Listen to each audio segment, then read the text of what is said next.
আজকে আপনাদেরকে পল ছাতুর চাষ সম্বন্ধে প্রশিক্ষণ দেওয়া হবে।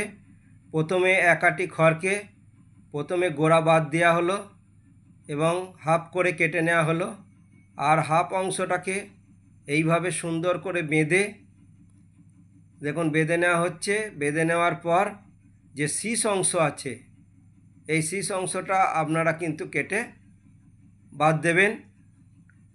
দেখুন শীষ অংশটা বাদ চলে গেল। এইভাবে প্রত্যেকটা খড়কে রেডি করবেন। এরপরে চুনটাকে অল্প জল দিয়ে ভেজাবেন। আপনারা করেন কি বেশি জল দিয়ে দেন, তার ফলে পাথরগুলো গলতে চায় না। এরপর দেখুন অল্প জল দিয়েছেন, তার ফলে কি হচ্ছে না চুনটা আস্তে আস্তে করে ফুটতে শুরু করবে এবং এটাকে ক্ষীরের মতো হয়ে যাবে। যখনই এই চুনটা গলে ক্ষীরের মতো হবে তখন আমরা এই চুনটাকে ব্যবহারযোগ্য হয়ে যাবে। এটাকে ভালো করে গুলে নিতে হবে একটা কাঠি করে। এরপর দেখুন চুনটা গুলে যাওয়ার এরপর দেখুন জল দেওয়া আছে চৌবাচ্চায়। এখানে 2 থেকে 3 মগ চুন আমরা দিয়ে দেবো এবং অনেকেই ব্লিচিং পাউডার ব্যবহার করতে পারেন, অসুবিধা কিছু নেই। আমি এখানে কিন্তু ব্লিচিং পাউডার দিইনি, ঠিক আছে। এবার দেখুন এইবার কিভাবে সহজ পদ্ধতিতে কিভাবে খড়গুলোকে ভেজানো যায়। দেখুন খড়গুলোকে আমি আগে থেকে আঁটি বেঁধে রেখেছিলাম এবং এগুলোকে সম্পূর্ণ জলে ডোবানো হচ্ছে এবং যতবারই ডোবাবেন কি হবে বারবার ভেসে উঠবে। কিন্তু আপনাদেরকে করতে হবে কি এই ভেসে ওঠার যাতে না ওঠে তার জন্য একটু পায়ে করে এই খড়গুলোকে জলের তলায় একটু বসিয়ে দেওয়ার চেষ্টা করবেন। দেখছেন যেভাবে আমি ভিডিওতে দেখিয়েছি ঠিক সেইভাবে আস্তে আস্তে করে পায়ে করে চাপ দেবেন। পায়ে করে চাপ দেওয়ার পর এই খড়গুলোর ওপরে একটা বড় পাথর কিংবা ইট দিয়ে এগুলোকে সম্পূর্ণ জলের তলায় চুবিয়ে রাখতে হবে। লক্ষ্য রাখতে হবে খড় যেন ওপরে ভেসে না ওঠে।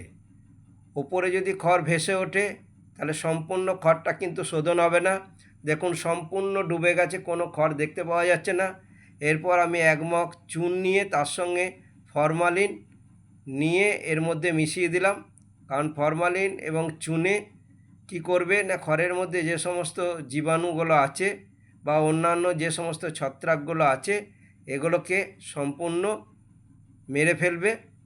এবং এইভাবে আমি 12 ঘন্টা ভিজিয়ে রেখেছি।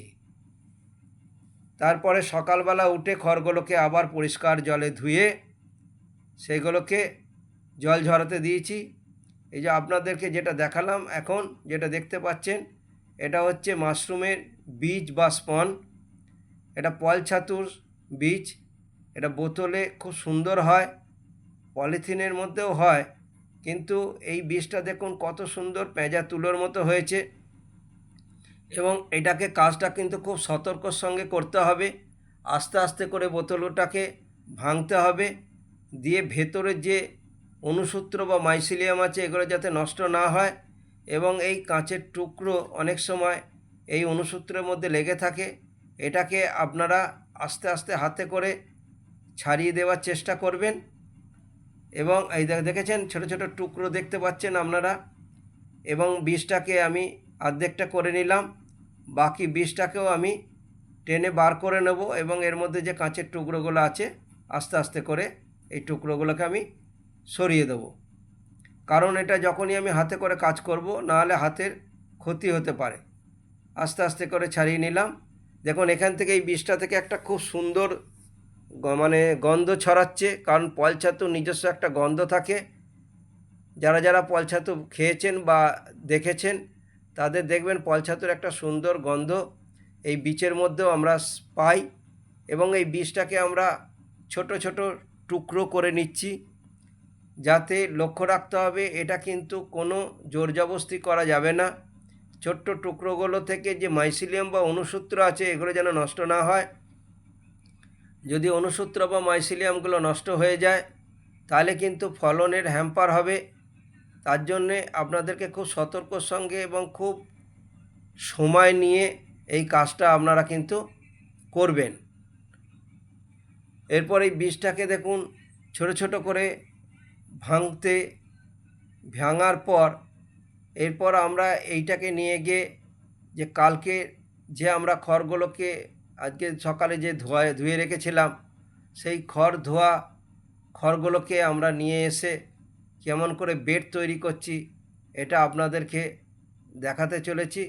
আপনারা ভালো করে লক্ষ্য রাখুন এবং এই পদ্ধতিতে যদি করেন তা যদি প্রতিদিন আপনারা 10 থেকে 15টা বেড করতে পারেন তাহলে মাস গেলে 15 থেকে 20,000 টাকা এখান থেকে ইনকাম করতে পারবেন।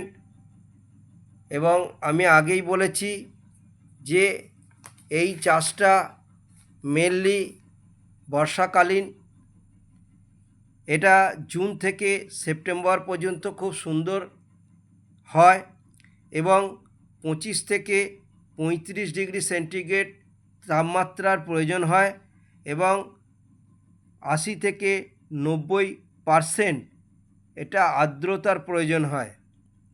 অ্যাকচুয়ালি দেখুন এটা জুন থেকে সেপ্টেম্বর, কিন্তু আমি মে মাসেই এটা স্টার্ট করেছি। এবং ভালো করে লক্ষ্য করুন কিভাবে আমি বেডটা তৈরি করছি। প্রথমে র্যাকের ওপর আমি একটা পলিথিন দিয়ে নিয়েছি। এই পলিথিনের ওপরে আমি যে শোধন করা খড়গুলোকে আঁটি খুলে খুলে বেড তৈরি করছি। এখানে বেড পদ্ধতিটা হচ্ছে, যেহেতু ছোট করে তৈরি করে অনেকেই চাষযোগ্য করার জন্য, কিন্তু এটা আমি যেহেতু প্রশিক্ষণ দিচ্ছি, এখানে আমি কিন্তু 2 ফুট বাই 4 ফুটের একটা বেড আমি তৈরি করছি। এই বেডটা কীরমভাবে খড়গুলোকে আমি বিছাচ্ছি দেখবেন, ভালো করে লক্ষ্য রাখুন। প্রথমে আমি আড়াআড়ি করে খড়গুলোকে দিচ্ছি। এই বেডটা সম্পূর্ণ আপনারা ফলো করুন। দেখুন কি সুন্দরভাবে একটা বেড তৈরি করা হচ্ছে। স্টেপ বাই স্টেপ আপনাদের দেখাবো, আপনারা একটু ধৈর্য ধরে এই প্রশিক্ষণটা নিন। তার জন্য কোনো পয়সা লাগবে না, একটু শুধুমাত্র ভালোবাসা চাই আপনাদের কাছে। আপনারা আমার এই প্রসেসিংটা যদি ভালো লাগে, প্রত্যেকের কাছে একটা অনুরোধ রইল যে আপনারা সাবস্ক্রাইব করবেন, লাইক শেয়ার করবেন, তাহলেই আর এর থেকে আপনাদের কাছে বিশেষ কিছু চাওয়ার নেই। আর যদি আমার সঙ্গে যোগাযোগ করতে চান তাহলে আমার নাম্বার ভিডিও শেষে দিয়ে দেব, ঠিক আছে? সেখান থেকে আপনারা কন্ট্যাক্ট করতে পারবেন। এখানে উন্নত মানের বীজও পাবেন, ওয়েস্টার মাশরুমের বীজ থেকে, ফলছাতুর বীজ থেকে। এবং যদি কেউ মনে করেন প্রশিক্ষণ নেবেন, প্রশিক্ষণও আমার কাছে নিতে পারেন। দেখুন এই বেডটাকে প্রথমে লম্বা করে দিয়ে দিলাম এবং এই যে সাদা সাদা অংশগুলো ছড়ালাম, এটা অন্য কিছু নয়, এটা হচ্ছে বেসন। বেসন হচ্ছে এই যে ছত্রাক বা অনুসূত্রগুলো রয়েছে, এই অনুসূত্রগুলোর খাবার হিসাবে এগুলোকে আমরা ব্যবহার করলাম। কারণ প্রত্যেকটা জিনিসের একটা খাদ্যের প্রয়োজন হয়। এখানে খড় প্রাথমিক খাবার এবং আমরা দ্বিতীয়ত হচ্ছে বেসন ব্যবহার করলাম। এবং এই যে টুকরো টুকরো করে রেখেছিলাম বীজগুলো, দেখুন কি সুন্দরভাবে আমি লেয়ার বাই লেয়ার সাজিয়ে দিলাম। সবসময় লক্ষ্য রাখবেন 2 ইঞ্চি গ্যাপ দিয়ে সবসময় ভেতর দিক করে বীজটাকে দিলাম। দেখেছেন, লক্ষ্য করেছেন? কারণ এই বীজটা যদি ভেতর দিকে না দিই তাহলে বাইরের দিকে দিলে কিন্তু এই মাইসিলিয়ামগুলো নষ্ট হয়ে যাওয়ার সম্ভাবনা থাকে। এরপর দেখুন এই যে খড়টা দিলাম, প্রথমে আড়াআড়ি দিলাম, এবার দেখুন লম্বা লম্বি দিচ্ছি। লক্ষ্য রাখুন, খুব সুন্দরভাবে লক্ষ্য রাখুন যে দেখুন কিভাবে আমি লম্বা লম্বা করে খড়গুলোকে, এই বীজগুলোকে সম্পূর্ণরূপে চাপা দিচ্ছি। দেখুন খুব সুন্দরভাবে চাপা পড়ে যাচ্ছে বীজগুলো। এইভাবে সম্পূর্ণ পুরো বেডটাকে কভার করার পর আবার আমরা বেসন দেবো, আবার বীজের টুকরো দেবো। এইভাবে আমরা প্রত্যেকটা লেয়ার করার চেষ্টা করছি এবং আপনাদের দেখানোর চেষ্টা করছি যে কিভাবে বেডটা তৈরি হচ্ছে। আপনারা একটু লক্ষ্য রাখুন। ফল ছাতু একটা সুস্বাদু ছাতু। এই ছাতুটা হচ্ছে, যেহেতু ঋতুভিত্তিক বলেইছি, এটা বর্ষাকালে এবং এটা শীতকালেতেও হয়। শীতকালে কিন্তু 18 থেকে 22 ডিগ্রি সেন্টিগ্রেড তাপমাত্রার প্রয়োজন হয় এবং 70 থেকে 85% আর্দ্রতার প্রয়োজন হয়। এটা কিন্তু শীতকালেও করা যায়। তাহলে আমরা বর্ষাকাল এবং শীতকালে ফল ছাতুর চাষ করতে পারবো। যদি কেউ এই শুধুমাত্র ফল ছাতুর চাষ করে, অন্তত যদি প্রতিদিন টার্গেট নেবে 10 থেকে 15টা বেডের। কারণ আমি আগেই বলেছি যে 11 আঁটি খড়কে অর্ধেক অর্ধেক করে 22টা আঁটিতে তৈরি করতে হবে এবং ছোট ছোট করে বেড তৈরি করতে হবে। আমি এখানে যেটা দেখাচ্ছি 2 ফুট বাই 4 ফুটের একটা বেড। আবার দেখুন লেয়ার কমপ্লিট হয়ে যাওয়ার পর আবার বেসন ছড়াচ্ছি। এইভাবে ঠিক বেসন দেবেন এবং আপনারা যদি মনে করেন যে মধ্যখানেও বীজ দেবেন, দিতে পারেন। বীজের পরিমাণটা যদি বেশি থাকে দিতে পারেন, না দিলেও কোনো অসুবিধা নেই, ধারে ধারে দিলেও হবে। এবং সবসময় বলেছি 2 আঙুল ভেতর দিক করে বীজটা দেবেন। দেখুন আবার বীজের লেয়ার দিচ্ছি, বীজ দেওয়া হচ্ছে। আবার যেভাবে লম্বা করে খড় দেওয়া হলো, এবার চৌকো করে আবার খড় দেওয়া হবে। এইভাবে প্রত্যেকটা বীজকে ঢাকা দিয়ে আপনারা কিন্তু এইভাবে বেডগুলোকে তৈরি করবেন। ঠিক আছে? এরপরে দেখুন অ্যাকচুয়ালি কি হচ্ছে, যেহেতু এটা পোয়াল ছাতু কেন বলছে, পোয়াল অর্থাৎ খড়। এটা ধানের খড় হতে পারে অথবা গমের খড় হতে পারে।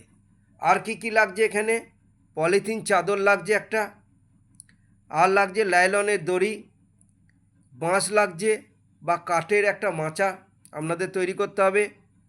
উন্নত মানের বীজ, যেটা আমি একটু আগেই বীজ ভাঙার পর দেখিয়েছি কতটা সুন্দর এবং কতটা সুন্দর স্মাইল, একটা গন্ধ পাচ্ছিলাম।